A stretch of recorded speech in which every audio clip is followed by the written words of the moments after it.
नमस्कार दोस्तों, आज की हमारी कहानी है कार की कीमत। सोच बदल दे ऐसी कहानी। एक पिता अपनी बेटी से बहुत प्यार करता था। उसकी बेटी का 25वां जन्मदिन आने वाला था। पिता को अपनी बेटी की काफ़ी चिंता रहती थी क्योंकि बेटी आजकल काफ़ी परेशान रहने लगी थी। उन्होंने बेटी से कारण जानने की काफ़ी कोशिश की, लेकिन वो पिता को कुछ भी बताना नहीं चाहती थी। पिता कुछ भी करके अपनी बेटी को डिप्रेशन से बाहर लाना चाहता था। उन्होंने उस हर जगह की तलाश की जहां उसकी बेटी ज़्यादा समय बिताया करती थी और वहां के लोगों से पता किया कि आखिर उसके जीवन में क्या चल रहा है। पिता को इस बात की जानकारी हुई कि उसकी बेटी जहां पर काम करती है वहां उसके ऊपरी अधिकारी उसके काम में अक्सर गलतियां निकालते रहते हैं और उसे डीमोटिवेट करते रहते हैं। पिता होने के नाते अपनी बेटी की ऐसी दशा देखकर उन्हें बहुत दुख हुआ, लेकिन उन्होंने ठान लिया कि वह अपनी बेटी की परिस्थिति को बदलकर रहेंगे। बेटी के जन्मदिन पर पिता ने बेटी को अपने पास बुलाया और एक गाड़ी की चाबी देते हुए कहा, बेटी, यह गाड़ी मैंने तुम्हारे लिए कई सालों पहले ली थी, लेकिन तुम्हें दे नहीं पाया। आज मैं तुम्हें यह गाड़ी तुम्हारे जन्मदिन के मौके पर देना चाहता हूँ, लेकिन तुम्हें मेरे लिए एक काम करना होगा। बेटी ने पिता की बात मानते हुए कहा कि बोलिए, मुझे क्या करना है। पिता ने बेटी से कहा कि इस गाड़ी को लो और इसे भंगार वाले के पास जाकर इसकी कीमत पता करके आओ। पिता के कहे अनुसार बेटी भंगार वाले के पास गई और उसने गाड़ी की कीमत पूछी और अपने पिता के पास वापस आ गई। पिता के पूछने पर बेटी ने उन्हें बताया कि भंगार वाले के मुताबिक यह गाड़ी काफ़ी पुरानी है और कई जगह से जंग खा चुकी है, इसलिए वह इसके 10,000 देगा। फिर पिता ने बेटी से कहा, अब तुम इस गाड़ी को सेकंड हैंड गाड़ी की दुकान पर लेकर जाओ और इसकी कीमत पता करके आओ।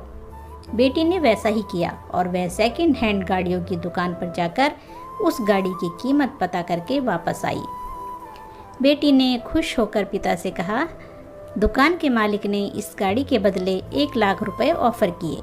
पिता थोड़ा मुस्कुराए और बेटी से बोले, बहुत अच्छे, एक आखिरी बार इस गाड़ी को विंटेज गाड़ियों के क्लब में लेकर जाओ और वहां से भी इसकी कीमत पता करके आओ। बेटी भी अब उत्साहित थी यह जानने के लिए कि इस गाड़ी की कीमत वहां पर कितनी आंकी जाएगी। कार क्लब से वापस लौटी बेटी आश्चर्यचकित थी। वह आते ही अपने पिता से बोली, पिताजी, यह कितनी अचरज की बात है कि जिस गाड़ी को भंगार वाला 10,000 का बोल रहा था, उसी गाड़ी को खरीदने के लिए कार क्लब में लोग बोलियां लगाने के लिए तैयार थे। उनके हिसाब से यह गाड़ी काफ़ी विंटेज है और रेयर है। वह तो इसके लिए 30 से 40 लाख तक देने को तैयार हो गए थे। पिता ने अपनी बेटी के कंधों पर हाथ रखा और बोले, बेटी, यही सब हम मनुष्यों के साथ भी होता है।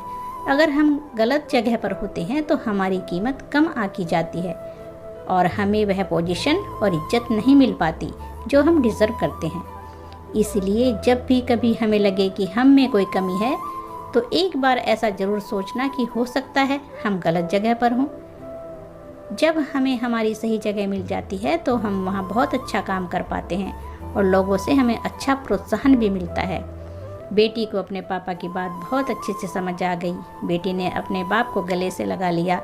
उसकी आंखों में आंसू थे। वह बोली, पिताजी, आपने मेरे मन का बहुत बड़ा बोझ हल्का कर दिया, वरना मैं यही सोच सोच कर दुखी रहती थी कि मुझ में ही कोई कमी है और मैं किसी काबिल नहीं हूँ।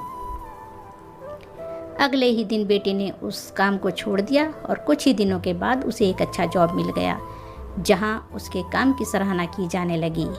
उस दिन के बाद बेटी ने कभी डिप्रेशन महसूस नहीं किया। तो दोस्तों, कहानी कैसी लगी? अच्छी लगी है तो लाइक कीजिए, शेयर कीजिए और चैनल पर नए हैं तो चैनल को सब्सक्राइब कीजिए। धन्यवाद दोस्तों।